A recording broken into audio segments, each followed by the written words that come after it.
बिस्मिल्लाहिर्रहमानिर्रहीम। अस्सलाम वालेकुम।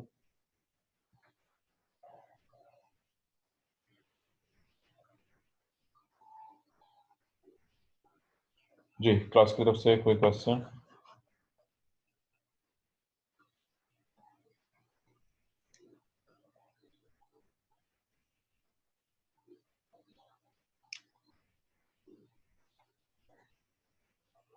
नो सर, आप स्टार्ट करें।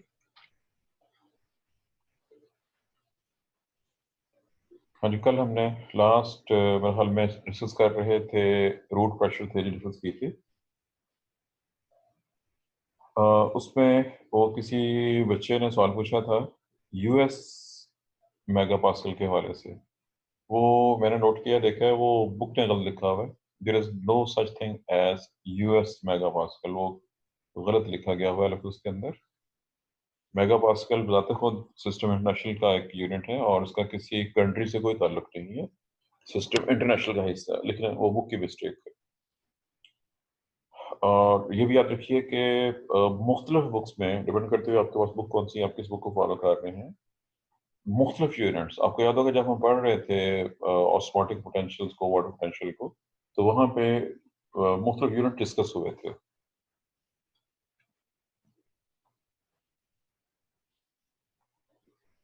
जी, मुख्तलिफ यूनिट डिस्कस हुए थे और उन यूनिट्स में एटीएम, बार और इसी तरह से टॉर का जिक्र भी आ चुका हुआ है पीछे।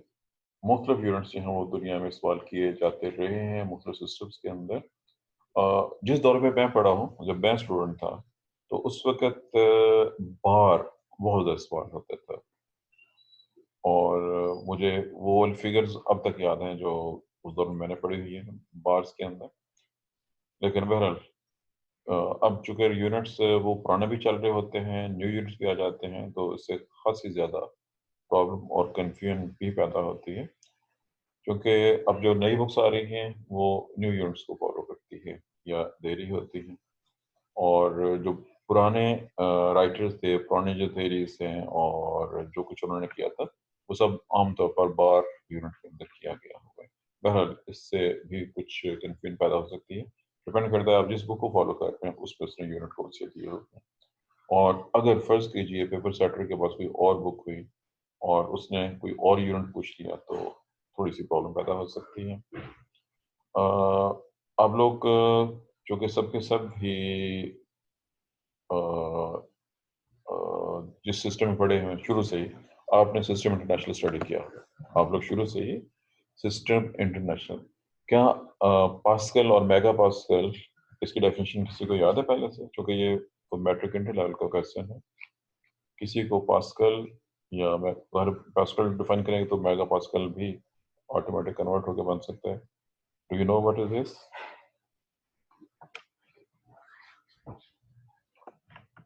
तो प्रेशर का यूनिट होता है नहीं, पास्कल। यूनिट तो है, लेकिन होता क्या है ना? सच्ची तो वो है क्या चीज़ है, कितना होता है? सर, जी। जब एक यूनिट एरिया पर 1 न्यूटन फोर्स लगाई जाए तो हाँ। उसको तो उस पर लगाने जाने वाली फोर्स को प्रेशर कहते हैं और प्रेशर का यूनिट पास्कल होता चलें, अगर आप ही के वर्डिंग को मैं आसान ज़ुबान में बयान कर दूँ, इसमें सिर्फ एक कंडीशन थी, ये फोर्स वर्टिकल होनी चाहिए। जो गिवन सरफेस एरिया है, उसके ऊपर फोर्स वर्टिकली एक्ट करनी चाहिए। 1 न्यूटन पर है। Square metre, 1 okay sir. Newton per square metre is equal to 1 pascal. और मेगा 10⁻⁶ के साथ मल्टीप्लाई कर दें तो वो मेगा पास्कल बन जाएगा। जो एटमॉस्फेयर प्रेशर है वो मेगा पास्कल्स में होता है और पास्कल बहुत छोटा यूनिट है, जो कि मिलीमीटर मर्क्यूरी के लेवल पे आ जाता है। बहरहाल ये तोचों के साथ उसका ज़िक्र आ गया। अच्छा, अब कल आप में से किसी ने क्वेश्चन पूछा था इसी के हवाले से, रूट प्रेशर। मैंने सिर्फ ये कहा था कि ये वेरिएबल है। सवाल किसने पूछा था ये वाला? सवाल पूछा किसने था, सिर्फ ये बता दीजिए। कल किसी ने क्वेश्चन किया था रूट मैंने प्रेशर। पूछा था। बुशरा? जी सर। जी ठीक है।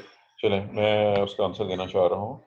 याद रखिए कि पहली बात तो ये है कि ये वो फैक्ट अपनी जगह पे रहेगा कि मुख्तलिफ प्लांट्स में इसकी वैल्यू वेरी करती है। लेकिन जो रिकॉर्डेड वैल्यूज़ हैं, जो आम पौधे हैं, जिन पौधों में ये रिकॉर्ड किया गया ज़्यादा, उसमें ये 1 से 2 बार 1 बार to 2 सर बार। आपकी आवाज नहीं आ रही, कट रही है। जी, इरम ने कहा जी आवाज नहीं आ रही, जरा 2-4 और लोग बता दें कि किसी और को भी ऐसा महसूस हो रहा है आवाज में प्रॉब्लम, किसी और को आवाज में प्रॉब्लम पूछ रहा है, और कोई बच्चा बताना चाहता हो आवाज, अगर चूंकि इरम कह रही है आवाज प्रॉपर नहीं आ रही, बाकी कोई और बच्चा बता सकता है आवाज प्रॉपर आ रही है कि नहीं आ रही है?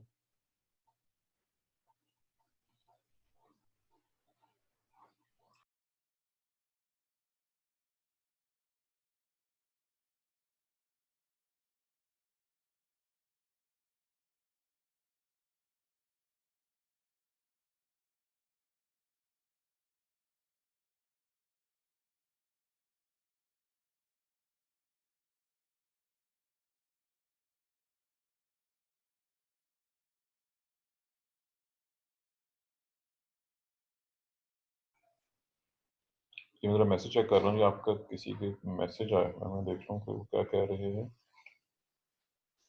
जी, नताशा और हिरा नौरीन,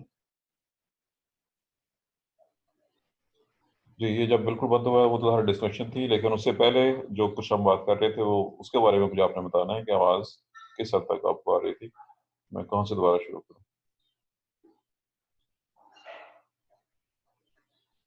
जी, कोई भी नहीं बता रहा है। सर मेरे क्वेश्चन के आंसर आप स्टार्ट कर लें, चलें ठीक है वहां जी। से। हाँ, मुझे फिर वो बात मिक्स हो गई। आपका सवाल क्या था जिस वक्त? सर रूट का प्रेशर वेरिएबल होता है, आप वो बात कर रहे थे। जी चलें, नहीं वो क्वेश्चन था वो तो मैं डिस्क्राइब कर रहा था रूट प्रेशर कितना होता है।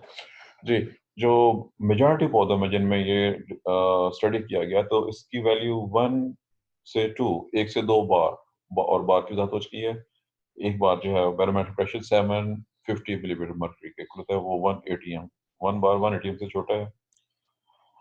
ये है मेजर, लेकिन कुछ ऐसे प्लांट्स भी हैं जिनमें 6 से 7 बार्स तक प्रेशर नोट किया गया था, लेकिन वो बहुत कम है। चंद पौधे हैं जिनमें 6 से 7 बार तक प्रेशर नोट किया गया, रिकॉर्ड किया गया, वो वेल एक्सेप्शन।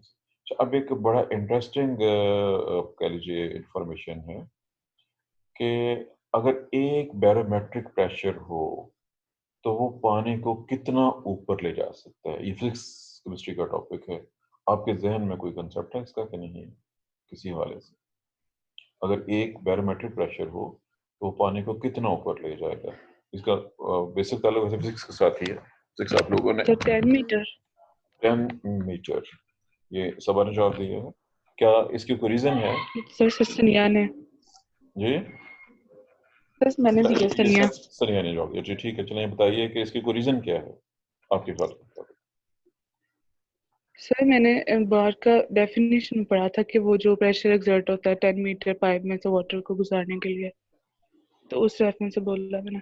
नहीं, अपने जॉब ठीक है जो आप कह रही है, लेकिन उसकी कुछ रीजंस हैं, कुछ फैक्टर्स हैं जो उसमें इन्वॉल्व होते हैं। ज़ाहिर है कि जी आपके नॉलेज में वो नहीं है, मैं उनका जिक्र करूंगा और जी ये सर। अभी आगे डिस्कस होगा। ये जो चूंकि मैंने वैसे पूछा था, मैं देखना चाह रहा था कि आप लोगों की स्टडी में इंटरेस्ट किस हद तक है, कौन कौन स्टडी कर रहा है और कौन चुप करके बैठे हुए हैं। स्टडी को बहुत अच्छे तरीके से लेके चले, क्योंकि जो अभी कल आज ही मुझे वो मैंने कल खबरें नहीं सुनी, मैं ज़रा टीवी कम ही देखता हूँ, टाइम नहीं मिलता है टीवी देखने के लिए। आमना ने सीआर है जो हमारे 8वें सेमेस्टर की, वो नोटिफिकेशन भेजा है मिनिस्ट्री का, और उसके मुताबिक तो खासी संगीन कंडीशन है बच्चों के रेफरेंस से अगर देखा जाए। वो सिर्फ 1 महीने के लिए ऑनलाइन क्लासेस, उसके बाद छुट्टियाँ, और उसके बाद थोड़ी सी और क्लासेस आधे महीने की, और फिर पेपर्स। बच्चियों का नोटिफिकेशन मेरी नज़र से गुजरा है और वो तो बड़ा खतरनाक है स्टूडेंट के पॉइंट ऑफ व्यू से अगर देखा जाए। जी, हमारे वापस मेजरमेंट की तरफ। बहरहाल मैंने जो थी इंफॉर्मेशन आपको शेयर कर दी कि जिन पौधों में रिकॉर्ड किया गया, आम पौधों में 1 से 2 बार, और जो मैक्सिमम रिकॉर्ड था वो 6, 7, 8 बार की रेंज में है। लेकिन दूसरी तरफ आपको याद होगा, ये बहुत इंपॉर्टेंट पॉइंट था कि जो जिम्नोस्पर्म्स हैं उनमें ये जीरो होता है, नहीं होता। इसका मतलब है जिम्नोस्पर्म में तो ये बिल्कुल भी इन्वॉल्व नहीं है पानी को ऊपर लेके जाने में। दूसरी तरफ बहुत से एंजियोस्पर्म प्लांट भी ऐसे हैं जो काफी टॉल होते हैं। यूकलिप्टस 250 फुट तक लंबा हो सकता है। इस तरह के टॉल प्लांट में भी ज़ाहिर है रूट प्रेशर क्योंकि रूट प्रेशर तो बहुत लिमिटेड हद तक पानी को ऊपर लेके जा सकते हैं, ज़्यादा नहीं ले जा सकता। तो उसकी जो फिजिकल फैक्टर्स है ये अभी कहीं आगे डिस्कस करेंगे जब हम नेक्स्ट थ्योरी में जाएंगे। बहरहाल यहाँ पे रूट प्रेशर थ्योरी हमारी कंप्लीट हो रही है और अब हम और बेसिकली जो स्टार्ट था हमारा, आपको याद होगा एक तरफ तो हमने बात की थी शुरू में एक्टिव और पैसिव एब्जॉर्प्शन के लिहाज से, और थ्योरीज के लिहाज से कल मैंने एक लफ्ज़ इस्तेमाल किया था वाइटल फोर्स थ्योरी। उसमें छोटे छोटे बहुत से नाम थे और एक्सप्लेन सिर्फ मैंने किया है रूट प्रेशर को, चूंकि बाकी तमाम थ्योरीज आखिरकार गलत साबित हो। अब वाइटल फोर्स थ्योरी के मामले में जो ऑपोजिट थ्योरीज हैं वो फिजिकल फोर्स थ्योरीज कहलाती हैं। दोबारा गौर कीजिए फिक्रे पे कि वाइटल फोर्स थ्योरीज के मुकाबले में जो अदर फोर्सेस हैं या जो अदर थ्योरीज हैं वो सब फिजिकल फोर्सेस थ्योरी कहलाती हैं। ज़ाहिर है कि बहुत से लोगों ने काम किया, बहुत अरसे तक काम होता रहा, मुख्तलिफ लोगों ने मुख्तलिफ पॉइंट रेज किए और बहुत सी छोटी छोटी थ्योरीज पेश की। वो सारी की सारी थ्योरीज लिमिटेड हद तक उनकी कोई ना कोई खास अहमियत है, कोई खास वैल्यू है, और इसमें जो सबसे आखिर में हम स्टडी करेंगे वो ट्रांसवर्सल पुल या कोहेरेंट टेंशन थ्योरी होगी। लेकिन उससे पहले जो सपोर्टिंग थ्योरीज हैं जो फिजिकल फोर्सेस की बेस के ऊपर हैं उनको एक एक दो करके थोड़े थोड़े आप कह लीजिए कि पॉइंट्स के हद तक उनको डिस्कस किया जाएगा। फिजिकल फोर्स थ्योरी में ये नाम चूंकि 2 बार डिस्कस हो चुका हुआ पहले से, मैंने कैपिलैरिटी या कैपिलरी थ्योरी का जिक्र किया था, लेकिन अब आज इसके बारे में कुछ इम्पोर्टेंट इंफॉर्मेशन, जो कि वहाँ पे सिर्फ इतना जिक्र था कि जब आप एक कैपिलरी ट्यूब को पानी में या किसी और फ्लूइड में रखते हैं, वेटिंग या नॉन वेटिंग, तो उसका एक खास सेक्शन होता है। अगर पानी में हो जो कि वेटिंग फ्लूइड है तो पानी कैपिलरी ट्यूब में ऊपर राइज कर जाता है। अच्छा, वहाँ पे तो चूंकि हमने कैपिलरी का लफ्ज़ इस्तेमाल किया, इसको लोगों ने तशबीह दी या इसको मैच किया कि जो जाइलम के सेल्स होते हैं वो भी कैपिलरी की तरह से होते हैं, उनके अंदर भी बोर होता है और उसमें भी पानी नीचे से ऊपर की तरफ राइज कर सकता है। अब ये दोनों मैच हो रही हैं, लेकिन अब जरा ज़्यादा इंपॉर्टेंट पॉइंट पे गौर कीजिएगा। आप लोगों ने केमिस्ट्री लैब में कैपिलरी ट्यूब देखी हुई है, आपको अंदाजा है कि उसका बोर कितना होता है, इंटरनल बोर जिसमें पानी राइज करेगा। और दूसरा पॉइंट कि अगर आप एक ग्लास ट्यूब, केमिस्ट्री लैब में आपने ग्लास ट्यूब भी देखी होंगी, अगर हम ग्लास ट्यूब को डिप करें क्या उसमें पानी राइज होगा, अगर होगा तो कितना होगा। कैपिलरी ट्यूब के मुकाबले में फर्ज कीजिए 1 मिलीमीटर 2 मिलीमीटर साइज की ग्लास ट्यूब है, उसको पानी में डिप करेंगे तो उसमें कितना राइज होगा। केमिस्ट्री के रेफरेंस से question, all of you are chemist. No answer जी, कौन जवाब देना चाह रहा है जी? माइक से ऑन किया था अभी। चलिए, चूंकि आप लोग मुझे लगता है कि सिर्फ थ्योरेटिकली स्टडी करते हैं, प्रैक्टिकली चीज़ों को ना देखते हैं ना गौर करते हैं। जितना बारीक बोर होगा कैपिलरी ट्यूब का या ग्लास ट्यूब का या किसी भी ट्यूब का, उतना पानी ज़्यादा राइज करेगा। और जितना बारीक बोर होगा, जितना ज़्यादा बड़ा, अगर बोर ज़्यादा होगा, वाइड बोर होगा, तो पानी कम राइज करेगा। ये एक इंटरेस्टिंग इंफॉर्मेशन है कैपिलरी के बोर के लिहाज से, और ज़ाहिर है कि इसको हम अप्लाई करेंगे जाइलम वेसल्स में। याद रखिए मुख्तलिफ पौधों में, मैंने 2 बार जाइलम वेसल का नाम दे दिया, नोट कीजिएगा कि पौधे 2 किस्म के हैं। आप पढ़ चुके हैं ऑलरेडी सेमेस्टर 3 में। ट्रैकियोफाइटा वेस्टर्न प्लांट्स में 2 किस्म के पौधे हैं, कुछ वो हैं जिनमें ट्रैकीड्स होते हैं, कुछ में ट्रैकीड्स और वेसल्स दोनों होती हैं, और कुछ में सिर्फ वेसल्स होते हैं। जो ट्रैकीड्स हैं वो क्लोज्ड एंड वाले होते हैं, वहाँ पे ये एप्लीकेबल नहीं होगा, और सिर्फ वेसल्स जो कि जिनके दोनों एंड्स ओपन होते हैं उन पे कैपिलरिटी का इतलाक किया जा सकता है। पर इसमें जो चीज़ है नोट करने वाली वो यही है कि मुख्तलिफ साइज की कैपिलरी ट्यूब्स या जाइलम वेसल्स के अंदर कैपिलरी फोर्स की वजह से पानी के राइज होने की जो लेवल हो सकता है वो वेरी करेगा साइज के मुताबिक। मिसाल के तौर पर अगर 0.02 मिलीमीटर डायमीटर हो तो पानी मैक्सिमम 150 सेंटीमीटर तक राइज हो सकता है, और अगर 0.5 मिलीमीटर डायमीटर हो तो ये 6 सेंटीमीटर तक राइज कर सकता है। अगर 1 माइक्रोमीटर डायमीटर हो, 1 माइक्रोमीटर जो बहुत छोटा है, तो ये 29 मीटर से भी ज्यादा तक पानी राइज हो सकता है। बहरहाल ये है जी कुछ इन्फॉर्मेशन कि पिलरी के साइज के लिहाज से पानी किस हद तक ऊपर राइज कर सकते हैं। सर 0.02 का क्या बताया आपने, कितना राइज अगर होगा उसमें? 0.02 मिलीमीटर डायमीटर हो तो 150 सेंटीमीटर 150 सेंटीमीटर तक पानी ऊपर चला जाएगा। Okay sir. जी बहरहाल ये था जी ऑल अबाउट। लेकिन याद रखिए जैसे कि पहले बात हो चुकी है कि जो जाइलम वेसल्स हैं उनका एवरेज डायमीटर 0.03 मिलीमीटर है, जो हमने 0.02 था। इसका मतलब है कि ये बहुत इफेक्टिव नहीं है, बहुत ज़्यादा ऊपर पानी नहीं जा सकता है। 150 सेंटीमीटर कोई बहुत चीज़ नहीं है, छोटा सा है। इसका मतलब है कि छोटे पौधों में तो पॉसिबल है ये हेल्प करे, जो टॉल प्लांट हैं उनमें इसका कोई अहम रोल नहीं हो सकता। नेक्स्ट थियरी फिजिकल फोर्सेस में इम्बाइबेशन थ्योरी या इम्बाइबेशनल थ्योरी। हम इम्बाइबेशन को स्टडी कर चुके हैं, हमें बात हो चुकी थी कि बहुत सी चीज़ें ऐसी हैं जो पानी को एब्जॉर्ब कर सकती हैं, पानी एब्जॉर्ब करती हैं, उसमें खुद एब्जॉर्ब नहीं होती। और इस रेफरेंस से दो चीज़ों का जिक्र हुआ था। एक स्पेसिफिक था जो डिस्कस किया था मैंने, वो था उसके रेफरेंस से कि ये जो सेल वॉल है, इसमें जो सेलुलोज और अदर सब्सटेंसेस पानी को ऑब्जॉर्ब करते हैं और पानी को ट्रांसफर करने में मदद दे सकते हैं, एक। और सेल के अंदर जो लिविंग कंटेंट है उनमें प्रोटीन्स और कुछ और चीज़ें वो भी पानी को ऑब्जॉर्ब करके ट्रांसफर करने में मदद दे सकते हैं।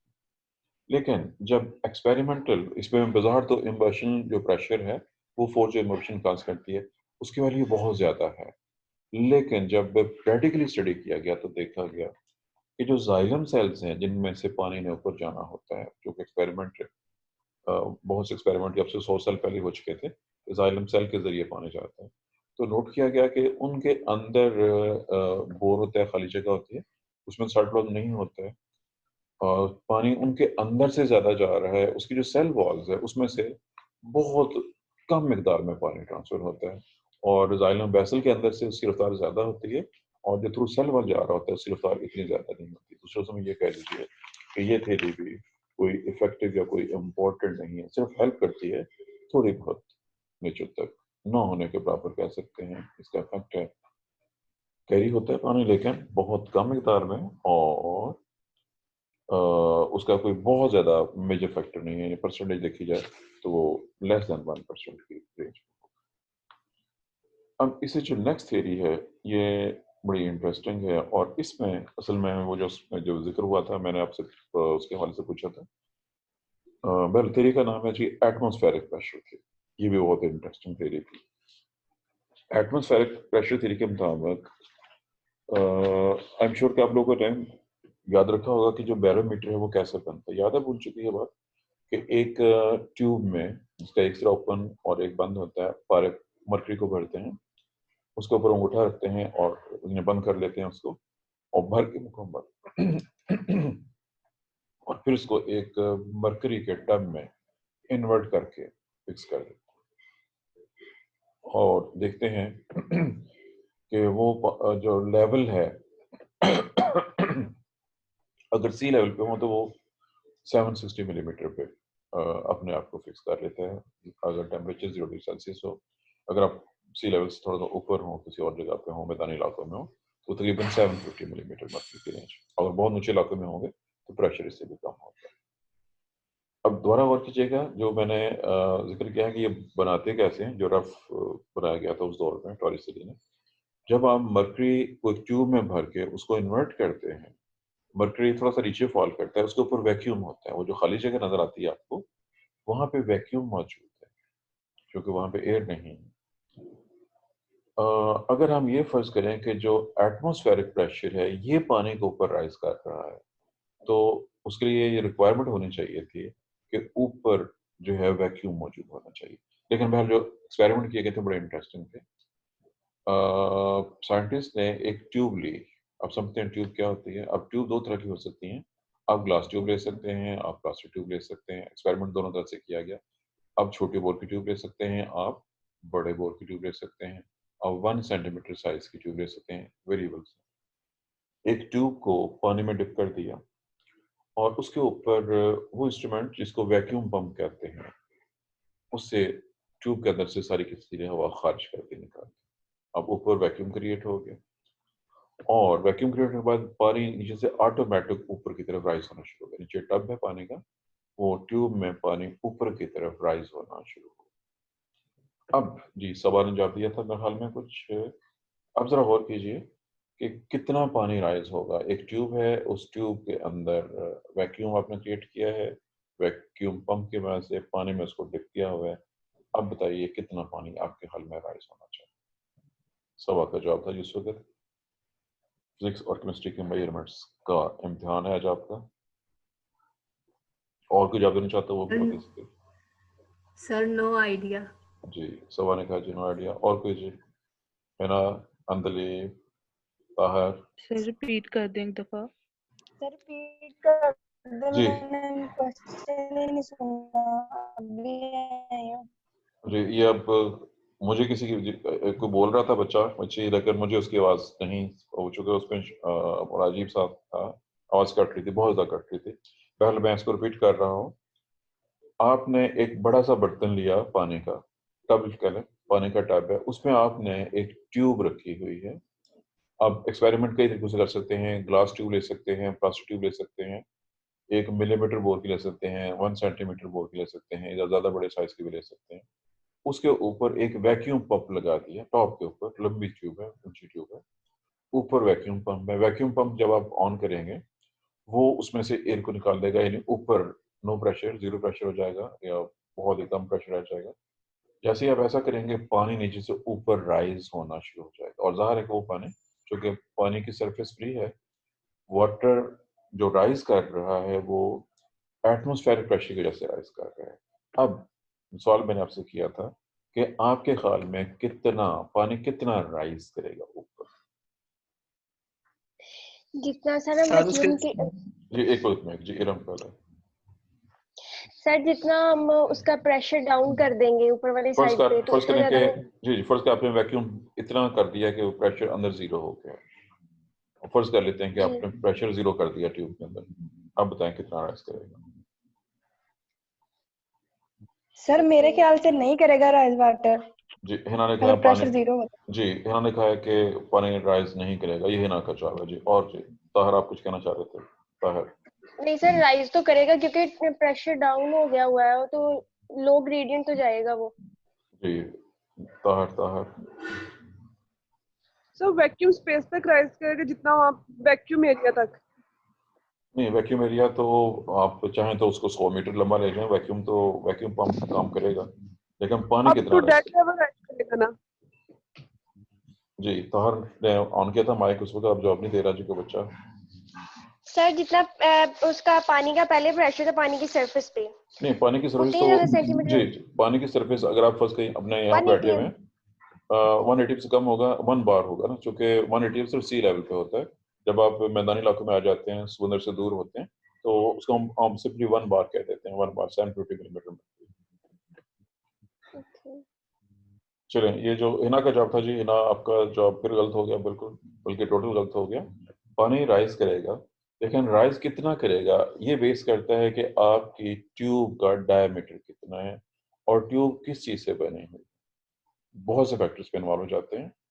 अगर ग्लास हो, ग्लास जो है उसके साथ पानी की अट्रैक्शन है। अगर कोई ऐसी चीज हो जिसमें कि पानी के साथ अट्रैक्शन ना हो तो थोड़ा सा उसका इफेक्ट उसका भी पड़ना शुरू हो जाएगा। लेकिन बहरहाल मैंने यहाँ पे इसका जिक्र किया है पानी का, कि अगर आपने पानी, अब दोबारा सोचें, इसी चीज को दोबारा सोचें कि अगर हम पानी की जगह पे, जरा गौर से सुनना इसको, टाइम बहुत थोड़ा रह गया जी, टाइम सिर्फ 1-1.5 मिनट बाकी है मेरे पास। वेल मैं इसको आपका क्वेश्चन समझ लीजिए। अगर हम पानी के बजाय उसमें मरकरी रखते हैं और ऊपर वैक्यूम पंप करें तो फिर कितना राइज करेगा? ये सवाल है जी आज का। ये सर वो अब तो नॉन वेटिंग फ्लूइड है। नहीं, आप फिर दो चीजों को मिक्स कर गए। नॉन वेटिंग फ्लूइड है, लेकिन जब वैक्यूम है तो राइज करेगा ऊपर। सर वाटर से ज्यादा करेगा। ये तो आपने बताना कम है। करेगा सर कम करेगा वाटर चले, से। ये चूंकि अब टाइम खत्म हो रहा है जी, पहले ये सवाल आपको मैंने सोचने के लिए दिया है, कल इंशाल्लाह इसी को लेके आगे चलेंगे। पहले सवाल सोच लें आपने गौर से, मुझे लोगों ने मुख्तलिफ जवाब दिए हैं, जाके गौर करना है आपके सवाल और एक्चुअल जवाब क्या होगा। इंशाल्लाह कल डिस्कस करेंगे इसको। Time is going to be nearly over, इसलिए जब अल्लाह हाफिज़, फ़ी अमान अल्लाह।